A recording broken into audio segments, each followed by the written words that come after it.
65 pays et organisations internationales ont été invités lundi à participer à une conférence internationale de 2 jours à Paris sur l'accès au nucléaire civil, une rencontre à l'enjeu non seulement diplomatique, mais aussi économique et industriel.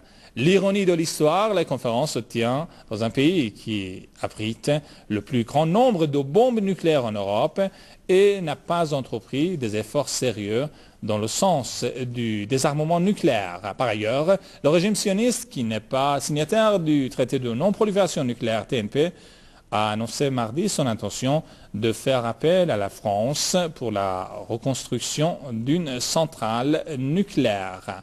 Pierre Dortillier, philosophe et politologue français, nous parle des véritables enjeux de la conférence de Paris. Lorsque nous entendons M. Sarkozy plaider sa cause devant un millier de participants de cette grande conférence, nous songeons à cette formule classique de Jean-Jacques Rousseau: « Je préfère être un homme à paradoxe plutôt qu'un homme à préjugés ». Mais justement, nous l'entendons différemment. C'est-à-dire que M. Sarkozy a bien sûr, disons, fait la démonstration d'un paradoxe.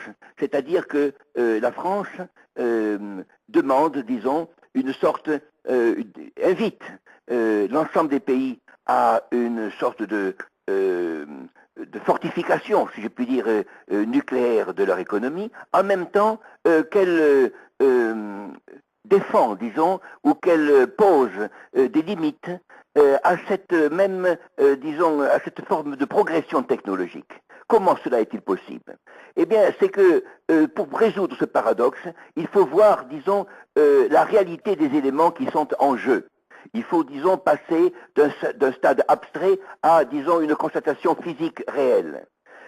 Dans cette, disons, proposition faite par M. Sarkozy, nous voyons apparaître un acteur qui dévoile là sa véritable signification à l'intérieur du Moyen-Orient. Il s'agit de l'entité sioniste.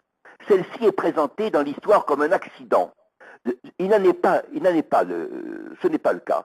Ce n'est pas un accident, c'est un projet qui a été médité et qui, disons, est à longue haleine. Il s'agit d'installer comme un observatoire à l'intérieur de tous les pays très riches du Proche-Orient, disons, un surveillant. C'est un surveillant qui est à la fois local, mais un surveillant qui a, disons, une puissance mondiale. M. Sarkozy est un pion de cette puissance. Il a mis la France au service de cette entité.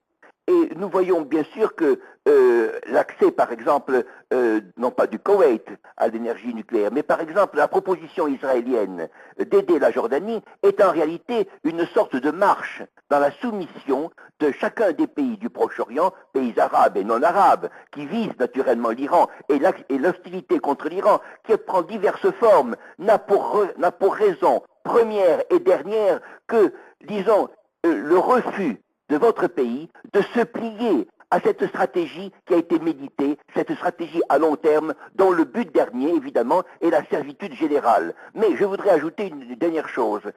On dit que M. Sarkozy veut inviter, disons, l'ensemble des pays à une sorte d'effort commun nucléaire. Mais les observateurs ont fait remarquer que cette ouverture, d'une part, qui est une ouverture rhétorique, sera accompagnée ensuite par, lors de la prochaine conférence qui doit se tenir aux États-Unis, des mises en garde de M. Obama contre ceux, naturellement, qui voudraient se lancer dans la même voie de ce progrès technologique, mais refuseraient aussi, en même temps, disons, une sorte d'asservissement stratégique. Voilà exactement, disons, l'intérêt de cette conférence, qui est en réalité, disons, une sorte d'éclaircissement sur ce que nous disons depuis longtemps. Il faut, voyez-vous, s'ouvrir à ce qui est déjà ouvert.